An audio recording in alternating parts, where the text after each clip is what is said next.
வடகொரியா ஒரு மர்ம தேசம்னு எல்லாருக்குமே தெரியும். ஆனா அவங்க செஞ்ச ஒரு மோசமான விஷயம் ஒண்ணு இருக்கு. அது என்னன்னு டீடைலா எக்ஸ்பிளைன் பண்றாரு ரிப்போர்ட்டர் ஸ்ரீராம். வடகொரியா அணு ஆயுதங்களை வச்சு எச்சரிக்கிறதும் அமெரிக்காவை ஒரு அச்சுறுத்தும் விதமாக அவங்கள த்ரெட்டன் பண்ணுறது மாதிரியான விஷயங்கள் தொடர்ந்து நடந்துக்கிட்டே இருக்கிற விஷயம். ஆனால் இப்போ பிரச்சனை வடகொரியாவிலேருந்து அதுவாக இல்லை, வடகொரியாவிலேருந்து தென்கொரியாவுக்கு புதுவிதமான ஒரு பிரச்சனையை வடகொரியா ஏற்படுத்தியிருக்காங்க. அதாவது அங்கே இருக்கக்கூடிய குப்பைகளை ஒன்று திரட்டி ஹீலியம் கேஸ் பலூன்கள் மூலமாக தென்கொரியாவுக்கு அனுப்புகிற ஒரு செயல்முறையை தொடர்ந்து செஞ்சுட்டு வராங்க.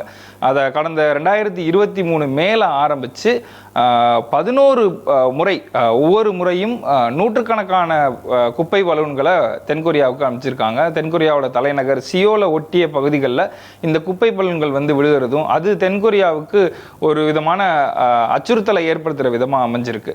அந்த 11 முறையும் 6360 பலூன்கள் கண்டெடுக்கப்பட்டிருக்கு. குப்பை பலூன்கள் மொத்தமாக 6000க்கும் மேற்பட்ட குப்பை பலூன்களை வடகொரியா தென்கொரியாவுக்கு அனுப்பிச்சிருக்காங்க. அதில் என்னெல்லாம் இருக்குது அப்படின்னு சொன்னால் மனித கழிவுகள் இருக்குது, அதே போல் மருத்துவ கழிவுகள்னு சொல்லக்கூடிய மெடிக்கல் வேஸ்டேஜஸ் இருக்குது, அதே மாதிரி தோல் பொருட்கள் இருக்குது, விலங்குகளோட தோல் பொருட்கள் மாதிரியான விஷயங்கள் இருக்குது, அது மட்டும் அழுகிய பொருட்கள் நிறையா இருக்குது அப்படிங்கிற தகவல்களும் இருக்குது. இதை தவிர சிகரெட் பட்ஸ், அதை வச்சு தான் குறிப்பாக இது வடகொரியாவிலேருந்து வருதுங்கிறத கண்டுபிடிச்சிருக்காங்க. என்னென்னா அங்கே பயன்படுத்தக்கூடிய சிகரெட்டோட பஞ்சுகள் அங்கே கண்டெடுக்கப்பட்டிருக்கு.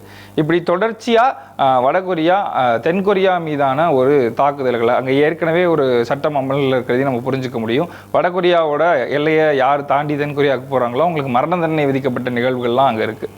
இந்த குப்பை பலூன்கள் அனுப்புகிற விஷயத்தை கடுமையாக தென்கொரியா கண்டிச்சிருக்கு.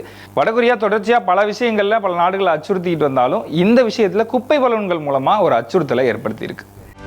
செய்திகளை உடனுக்குடனும் துல்லியமாகவும் தெரிந்து கொள்ள சப்ஸ்கிரைப் பண்ணுங்க.